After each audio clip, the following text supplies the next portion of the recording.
नमस्कार, मैं हूं आपके साथ बलराम शर्मा और आप देख रहे हैं न्यूज़ 11। आज हम आपको वृंदावन के सुप्रसिद्ध रंगनाथ मंदिर लेकर के आए हैं, जिसे रंगजी मंदिर के नाम से भी जाना जाता है। बहुत सारे लोग इसे सोने के खम्भे के नाम से भी जानते होंगे।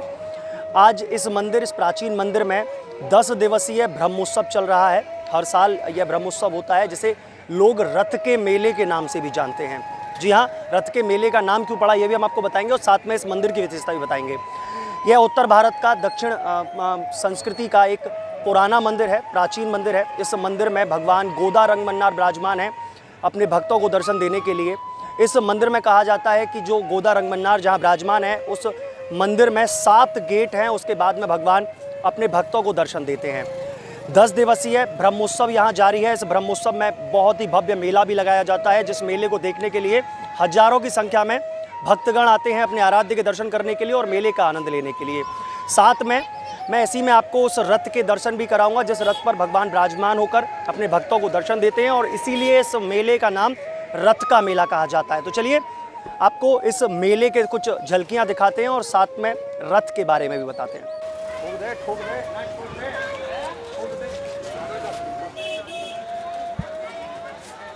यह जो भव्य द्वार आप देख रहे हैं, ये जो गेट आप देख रहे हैं, यह गेट रथ का गेट है। इतना बड़ा यह भव्य जो गेट आपको दिखाई दे रहा है, इतना ही बड़ा इसमें चंदन की लकड़ी से बना हुआ रथ भी इसके अंदर बंद है, जो कि 26 तारीख यह यहाँ से सवारी निकलेगी। भगवान गोदा रंगमन्नार उस चंदन के 50 फीट के रथ में विराजमान होकर अपने भक्तों को दर्शन देने के लिए पहुंचेंगे और भक्त उस रथ को अपने हाथों से खींचेंगे। जी हाँ, बड़े बड़े रस्से लगाकर उस रथ को अपने हाथों से भक्त खींचेंगे और पुण्य लाभ कमाएंगे। कहते हैं जो उस रस्से को पकड़कर खींचता है, उस रथ को खींचता है, उसे वैकुंठ की प्राप्ति होती है।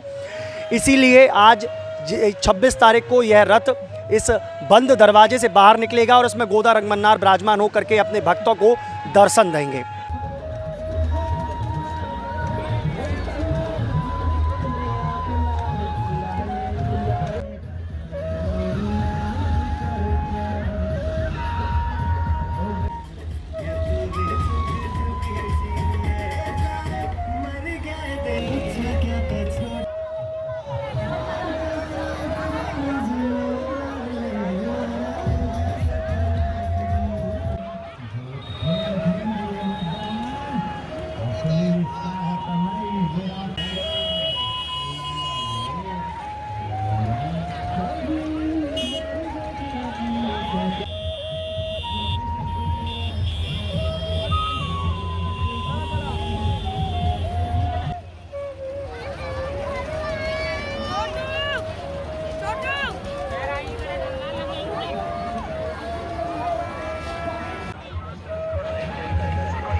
ये मंदिर लगभग 18वीं शताब्दी में इसका निर्माण हुआ है।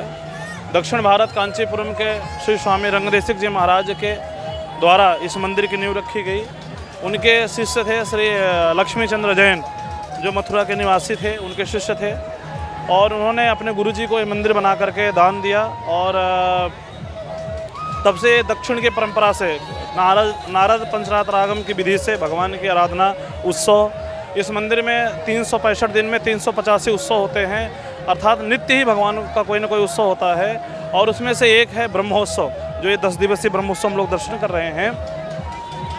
और ये जितने भी उत्तर भारत का सबसे बड़ा मंदिर ये रंगनाथ जी का मंदिर जो है, जिसके बड़े बड़े सेवायत, भगवान के बड़े बड़े बगीचे, भगवान के विद्यालय इत्यादि का निर्माण श्री स्वामी जी महाराज, श्री रंगनाथ स्वामी जी महाराज बना कर गए थे। तब से ये परंपरा लगभग आज 200 साल पहले से परंपरा चली आ रही है। और आज भी दक्षिण भारत के ही अर्चकों द्वारा, पुजारियों के द्वारा भगवान की सेवा होती है। एक मेरा यहाँ पे एक रथ है जो कि 50 से 60 फीट करीब चंदन का बताया जाता है। उस रथ पर बैठकर भगवान जाते हैं। इसी के साथ में आपने कहा कि 10 दिवसीय ब्रह्मोत्सव ये चलता है। तो ये ब्रह्मोत्सव किस लिए चलता है और क्यों, क्या परंपरा है इसकी? सृष्टि के आदि में भगवान श्री ब्रह्मा जी ने जब दक्षिण भारत में कांचीपुरम में वरदराज भगवान का वहाँ पे उन्होंने भगवान ब्रह्मा जी ने यज्ञ किया। यज्ञ से जो है साक्षात भगवान वरदराज प्रकट हुए थे। तो उन वरदराज भगवान के लिए उत्सव किया था, जो है मतलब उत्सव मनाया था। तो ब्रह्मा जी के द्वारा मनाया गया, इसलिए उसका नाम पड़ गया ब्रह्मोत्सव, अथवा ब्रह्म साक्षात भगवान नारायण हैं, उनका उत्सव ब्रह्मोत्सव।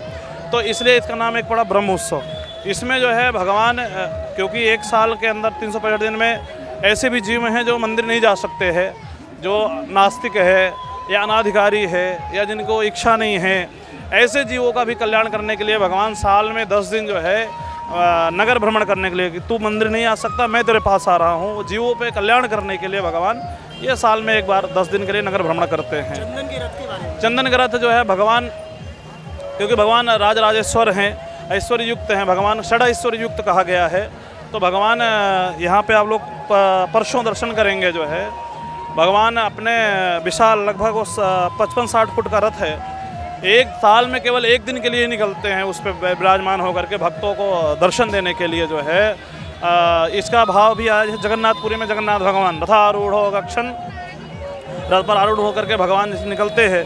वही भाव में यहाँ में भगवान श्री रंगनाथ रथ से निकलते हैं, दिन भर भ्रमण करते हैं और पुनः शाम को भगवान अपने मंदिर वापस आते हैं। भगवान का षडेश्वर के साथ में राजोपचार के साथ में दिव्य अभिषेक होता है, भक्तों को भगवान दर्शन देते हैं, सबकी मनोकामना पूर्ण करते हैं। जय श्रीमन्नारायण।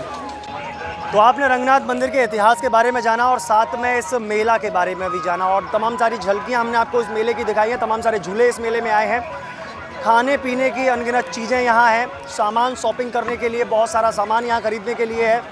महिलाओं के लिए ख़ास तौर पर यह मेला बहुत ज़्यादा अच्छी तरीके से लगाया गया है।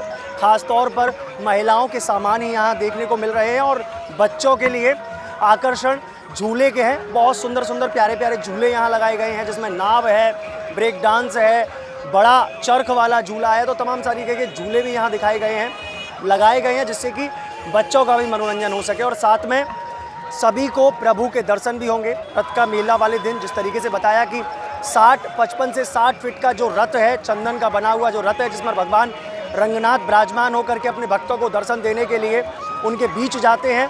तो उन चंदन के रथ पर जिस दिन भगवान विराजमान होंगे, उस दिन इस मेला की दिव्यता और भव्यता 4 गुना और बढ़ जाती है, क्योंकि इस मेले को देखने के लिए लाखों की संख्या में भक्तगण आते हैं और इस मेले का आनंद लेते हैं।